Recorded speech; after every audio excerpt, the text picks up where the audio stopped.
हाय दोस्तों, मैं अफसर अहमद हूँ और आप देख रहे हैं मेरा ऑफिशियल यूट्यूब चैनल अफसर ऑफिशियल। तो दोस्तों आज हम बात करेंगे मॉर्निंग्स के न्यूज़पेपर्स की क्या खास है। पहली खबर है, रात को अमृतसर में प्लेन लैंड किया। सारा डिस्कशन यहाँ रहा है कि क्या उनको हथकड़ियाँ लगाई गई। साथ में जो आपके पंजाब के सीएम हैं मान, उन्होंने इस पर बड़ा सीरियस ऑब्जेक्शन किया है कि आखिर क्यों सारे प्लेन, जितने अवैध अप्रवासियों के प्लेन हैं जो अमेरिका से आ रहे हैं, अमेरिकन एयरफोर्स के प्लेन हैं, वो क्यों अमृतसर में उतारे जा रहे हैं। तो इस पर उन्होंने बड़ा सीरियस ऑब्जेक्शन किया कि सारे अप्रवासी अलग अलग जगह से हैं, तो ये खास तौर से सिर्फ पंजाब के अमृतसर में ही ये प्लेन क्यों उतारे जा लेकिन रहे कम से कम उनको इतनी बेइज्जती तो ना करो यार उनकी। अच्छा, अमृतसर ही क्यों चुनते हैं? मुझे क्राइटेरिया बता दीजिए कि अमृतसर चुनने का क्राइटेरिया क्या है। मतलब ये पंजाब को डेलिबरेटली जानबूझकर बदनाम करने की कोशिश है, ताकि ये लगे कि बस पंजाबी हैं जो गैर कानूनी प्रवास जाते हैं। तो गुजरातियों का मॉडल कहां गया फिर?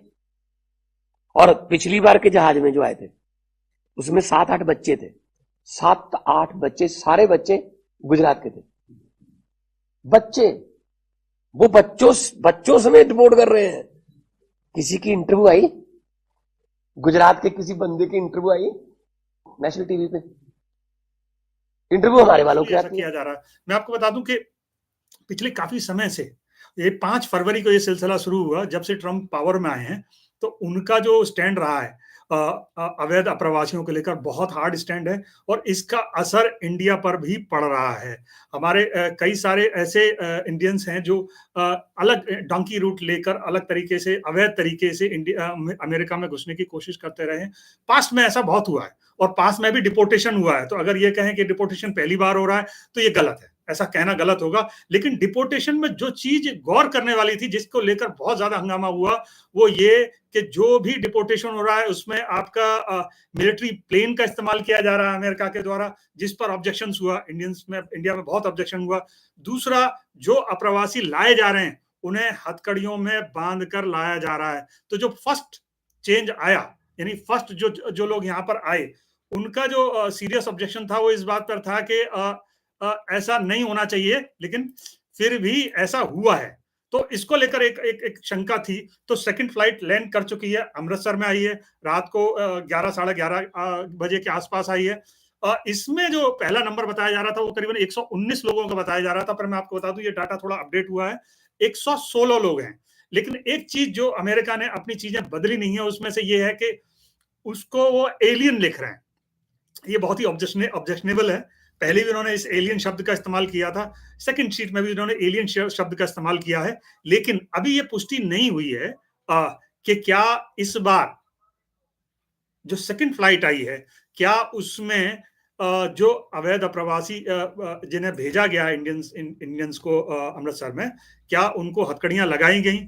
जो अभी जानकारी है, हाल फिलहाल अभी इसकी स्पष्ट स्थिति नहीं है। आरटी इंडिया करके एक ट्विटर हैंडल है वेरीफाइड, उसकी तरफ से ये कहा गया कि इसकी क्लैरिटी नहीं है कि ये उनको हथकड़ियां लगाई गई या नहीं लगाई गई। खासतौर से इंडिया की तरफ से ये ऑब्जेक्शंस रेज किया गया था और ये भी कहा गया था इंडियन फॉरेन मिनिस्टर की तरफ से कि उनके साथ अच्छा व्यवहार हुआ है। संसद में उन्होंने ये बात कही है कि उनके साथ गलत नहीं हुआ है, तो उनका एक ड्यू प्रोसीजर है जिसको वो फॉलो करते हैं, ये उनका कहना था। लेकिन यहाँ विपक्ष ने लगातार आरोप लगाए हैं कि इंडियंस के साथ अच्छा नहीं हुआ, उनका ट्रीटमेंट, उनके साथ जो ट्रीटमेंट हुआ प्लेन में लाते वक्त वो गलत था, वो अच्छा नहीं था। तो अब ये देखने वाली बात होगी, कुछ डाटा निकल के आएगा, कुछ इन्फॉर्मेशन बाहर आएगी कि एक्चुअली जो सेकंड अटेम्प्ट में जो इंडियंस लाए गए हैं उनके साथ क्या हुआ है, क्या उनका डिपोर्टेशन ठीक तरह से हुआ, क्या उन्हें वो सारी सुविधाएं दी गई। ये कुछ सवाल हैं जिनके जवाब अभी आने बाकी हैं। तो दोस्तों ये कुछ डिस्कशन थे, लेकिन अभी ये सिलसिला रुका नहीं है। मैं आपको ये और बता दूं कि थर्ड अटेम्प्ट अभी होना है। थर्ड अटेम्प्ट मतलब तीसरा अभी एक प्लेन और आना है, वो भी मोस्ट प्रोबेबली आज रात को ही आएगा और वो अमृतसर में उतरेगा। हालांकि इस पे पंजाब के सीएम मान का बड़ा सीरियस ऑब्जेक्शन है, लेकिन केंद्र सरकार की तरफ से अपने कुछ कारण और रीजन दिए गए हैं और इस ऑब्जेक्शन को खारिज किया गया। तो दोस्तों ये एक खबर थी। ये खबर लोगों की इस पर बहुत नजर है, क्योंकि एज इंडियंस यूएस का जो फर्म स्टैंड है, यूएस ने जिस तरह का एटीट्यूड अपनाया हुआ है, वो बहुत अच्छा नहीं कहा जा सकता।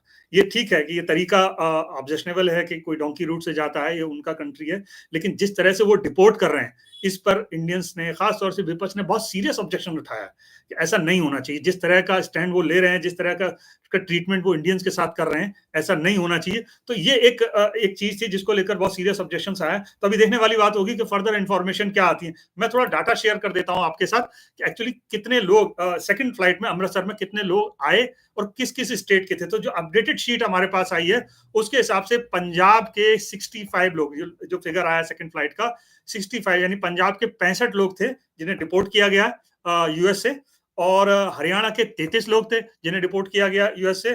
गुजरात के 8 लोग हैं, इसमें गोवा के 2 लोग हैं, महाराष्ट्र के 2 लोग हैं और उत्तर प्रदेश के 2 लोग हैं। इसके साथ साथ आपको मैं बता दूं राजस्थान के भी 2 लोग हैं। हिमाचल प्रदेश, जम्मू कश्मीर के एक हैं। इस तरह से टोटल मिला के 116 लोग हैं जिनको डिपोर्ट किया गया है। तो ये एक नंबर है जो ये बता रहा है कि डिपोर्टेशन जारी है और सेकंड फ्लाइट में ये नंबर आया है। दूसरी खबर की एक खबर जिसकी सबसे ज्यादा चर्चा हो रही है, या ये खबर जिस पर सबकी नजर गई है और इस समय ट्विटर में ट्रेंड में भी है और काफी दुखद खबर है कि कल रात नई दिल्ली रेलवे स्टेशन के एक प्लेटफॉर्म पर भगदड़ मची और करीबन 9 से 10 बजे के बीच में इस तेज भगदड़ में करीबन 15 लोगों के मारे जाने की आशंका है। हालांकि अभी इसका और फर्दर फिगर अपडेट होना है, लेकिन इस तरह की आशंका है कि 15 के आसपास लोगों की मौत हुई है। अब जो डीएसपी रेलवे हैं उसके मुताबिक ये जो भगदड़ हुई, एक्चुअली क्या हुआ कि प्रयागराज एक्सप्रेस प्लेटफॉर्म पर भारी भीड़ थी। डीएसपी रेलवे के मुताबिक उस भीड़ में एक प्रॉब्लम और क्रिएट हुई कि 2 ट्रेनें लेट हो गई, जिसके चलते जो है भगदड़ की स्थिति बनी। तो उससे ये हालात पैदा हुए और इसको लेकर पीएम ने और आपका डिफेंस मिनिस्टर ने शोक जताया, अलग अलग पार्टीज सबने लगभग इस पर शोक जताया। तो ये एक बड़ी दुखद खबर है, लेकिन साथ साथ ये कुछ सवाल भी पैदा करती है जो मेरे ख्याल से सबको देखने की जरूरत है। कुंभ ने कई कीर्तिमान स्थापित किए हैं। अगर मैं ये कहूं कि प्रयागराज के कुंभ से मतलब करोड़ों लोगों ने स्नान किया है, जो उसकी अचीवमेंट है। आप कह सकते हैं ये एक अचीवमेंट है कि इतने सारे लोगों ने स्नान किया वहां पे, लेकिन जो परेशानी रही वो भी एक टेबल पे है जिसको देखने की जरूरत है। हाँ, कई भगदड़ की खबरें आई हैं, कई ऑन रिकॉर्ड हैं कि भगदड़ हुई है, ये एक देखने की जरूरत है। जो मिसमैनेजमेंट हुआ है उस मिसमैनेजमेंट को भी कंट्रोल करने की जरूरत है और वो सामने है, हम उसे डिनाई नहीं कर सकते। जैसे महाकुंभ की एक उपलब्धि है, एक बड़ी संख्या में, करोड़ों की संख्या में लोगों ने वहां जाके स्नान किया। ये महाकुंभ की एक बड़ी मतलब उस मेले की एक उपलब्धि है, पूरे मैनेजमेंट की उपलब्धि है कि वो ये व्यवस्था कर पाए। लेकिन अव्यवस्था वो भी अपने आप में एक बड़ा सवाल है, वो मैनेज नहीं कर पाए और उसके चलते बहुत सारी भगदड़ वहां देखने को मिली। ऑन रिकॉर्ड उन्होंने स्वीकारा भी। अभी बहुत सारे फिगर अपडेट भी होने जो कि यूपी सरकार से उम्मीद की जाती है कि वो देंगे।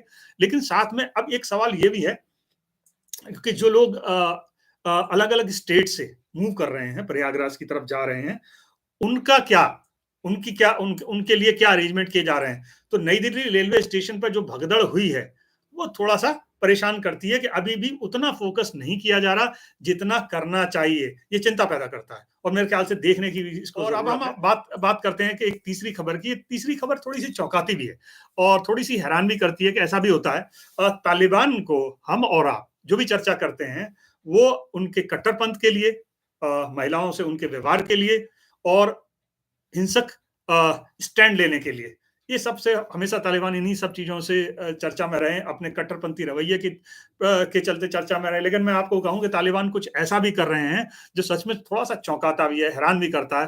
तो दोस्तों एक इंटरेस्टिंग खबर जो है इंडियन एक्सप्रेस में आई और मैं उस एक्सप्रेस की खबर को मैं आपको शेयर कर दूं। ये खबर बड़ी इंटरेस्टिंग है कि अफगानिस्तान से इंडिया में इंपोर्ट बहुत तेजी से बढ़ रहा है।